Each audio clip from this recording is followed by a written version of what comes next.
Hello guys and welcome to milgemilge channel. I hope you are excited to see this build as much as I am sharing it with you. This build was not only draining my creative building energy, it was also pretty challenging emotionally because I was trying to reach out to my past to remember some details of places where I lived during different timelines of my life. I was highly inspired to create this apartment blog by Instagram Reel. I'm not sure who was the original creator, but the one that I saw was made by Eastern Blog Girl, and they post these videos about Eastern Europe and its aesthetics. I know, aesthetic seems like a harsh word to describe brutalism, but the vibe itself was not only about architectural style, it was also about these block playgrounds, Eastern grandmas, or as they call it, babushka's kitchen, and many other little things that reminds us our childhood in Eastern Europe. I created a replica of this reel and posted it on several social medias, and of course it was a Sims version. One of the comments was saying that it's a nostalgia for Soviet Union. Just to clarify, I did not intend to seek out nostalgia for Soviet Union. This build represents reality. Most of East European countries and specifically post-occupied countries have these sort of buildings. It's just the reality that we grew up in or still living. Although Lithuania now is officially considered as Northern Europe, the occupation years influenced our country tremendously. With this influence, or more like force, we inherited all kinds of Soviet Union architecture, among them Soviet block houses. In Lithuania, these buildings were a common type of housing constructed during the Soviet occupation of Lithuania from 1940s to 1990s. They were typically built quickly and cheaply using precast concrete panels and were designed to house large numbers of people in a standardized functional way. The buildings were often located in sprawling, homogeneous housing estate on the outskirts of cities and towns. They are characterized by their uniform box-like shape, lack of ornamentation, and small apartments with little natural light.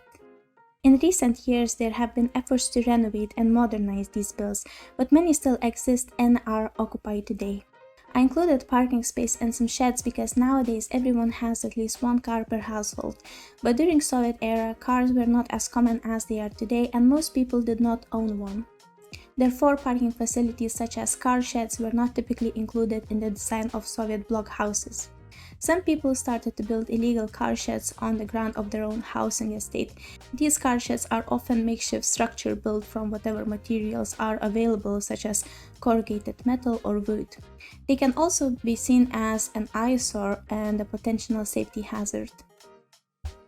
Most of the block houses were built in large estates with communal area for garden, playground, and space to hang your laundry. Unfortunately, I did not include a gardening area in this build because it's very rare to see someone gardening in this estate, at least in my city. Playgrounds were also a common feature of these housing estates, providing a space for children to play and socialize.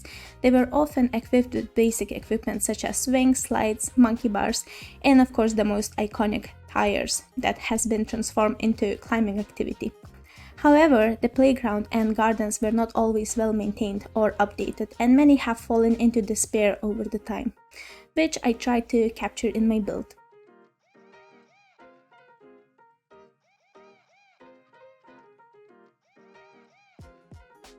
Now let's move to the interior. I feel like this build is incredibly personal. Some of you may find it even offensive. I hope no.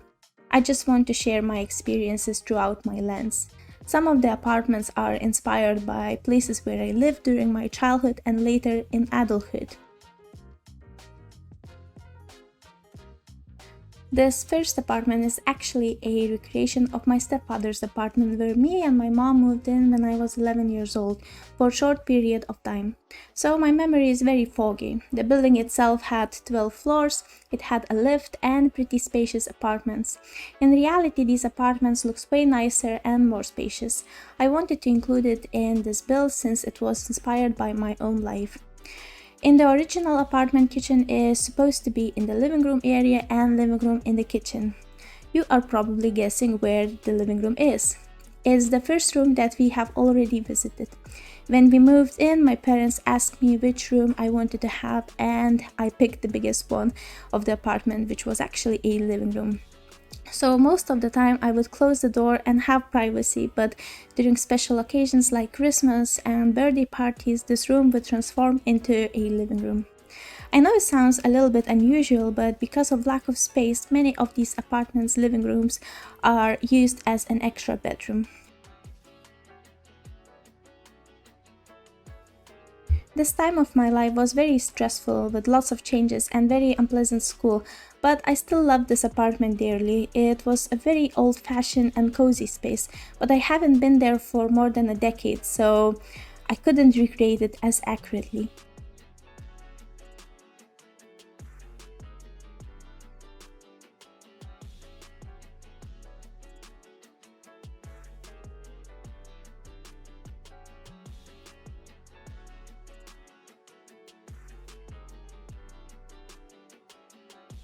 Moving forward to our second apartment, it's another one from my life.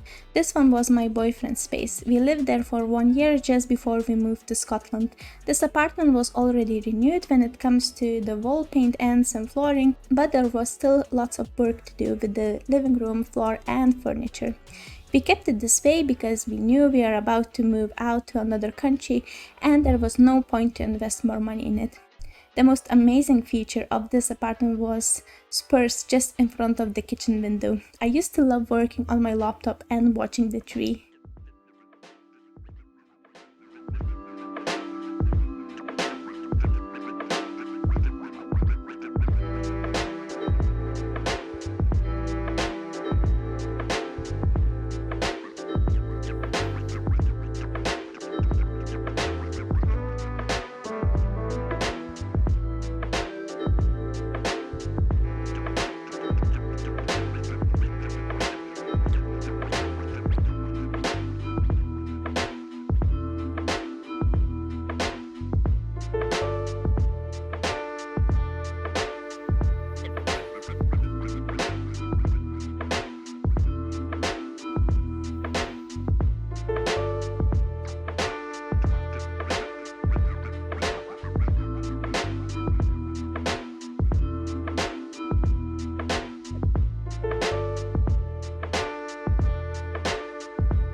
My hometown Kaunas is home to an impressive collection of Art Deco architecture.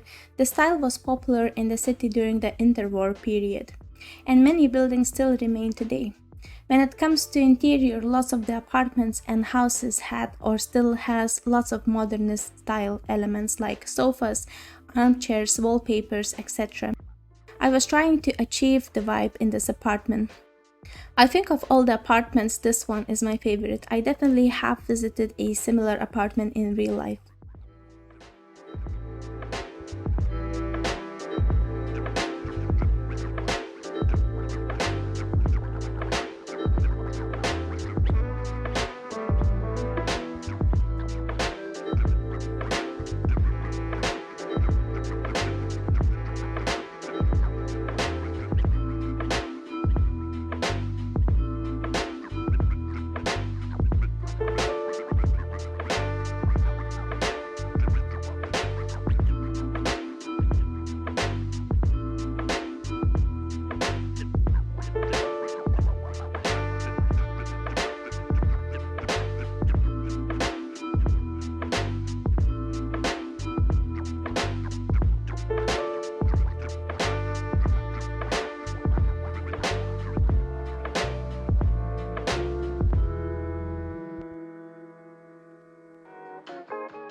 I picked Willow Creek lot located in Central Park 50 by 50. It's definitely not the most suitable location for this build. The background looks way too cute and unrealistic. In Lithuania we have some sakuras, but they are in special place like the city center, definitely not located by the blockhouse. I didn't want to use a bigger lot since this one already took way too much time to build, and I was afraid that in smaller lot I would not possibly fit all the things that I wanted to have in this build.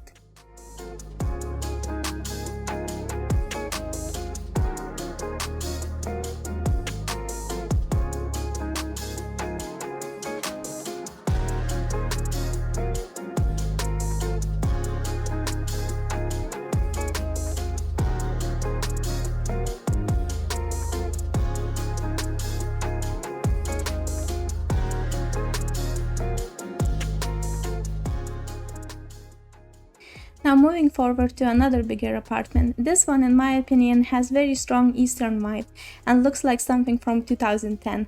Of course I might be wrong. The wallpaper and this particular section was one of the most common features I have seen in many regular people's apartments. And of course the lamp in the living room. I swear even I had one at some point.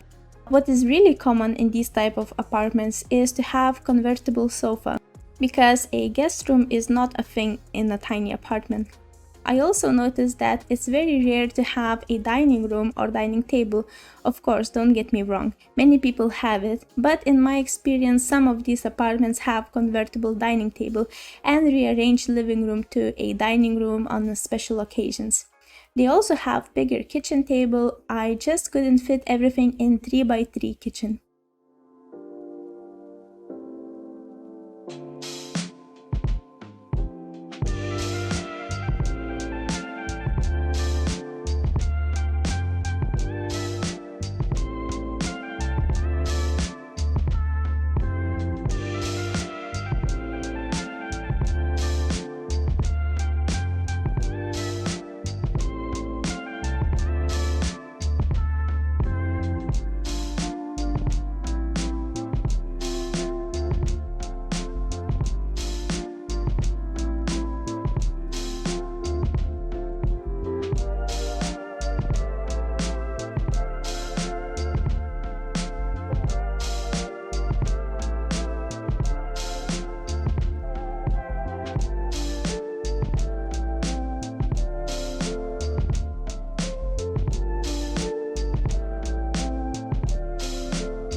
On this side of the house, the first apartment looks more like student accommodation, very cramped, busy, and a bit tired.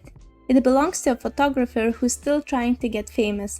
Not sure if it looks accurate though. I was sort of trying to imagine a different scenario to this small space other than just a living room with a convertible sofa.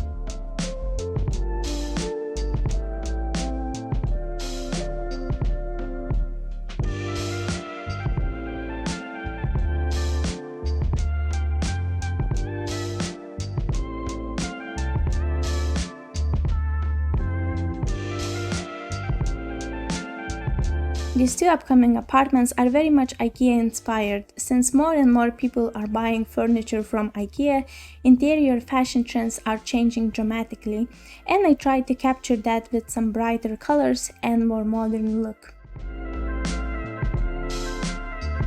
This build was really hard to figure out, especially the floor plan, so I borrowed the floor plan from gallery creator somewhsome. They did extraordinary work recreating this kind of very neglected Soviet bloc vibe. I was trying to furnish only some of the apartments because I still wanted you to be able to play and download the game. It's already a massive build and it might be tricky as it is. That's why I didn't clutter as much as I usually do. Hope you'll have a wonderful time playing there and renovating older apartments. And if you decide to decorate the rest of the apartments, share it on the gallery and write your gallery ID in the comment section below. I would love to check it out. Thank you so much for watching. I know this video was a very long one. I also wanted to thank my dear patrons who keep growing. I'm so happy to see new people. Your support means everything. As always, like and subscribe, it will help to boost the algorithms, and share all your thoughts in the comments below. Stay safe and have a wonderful day.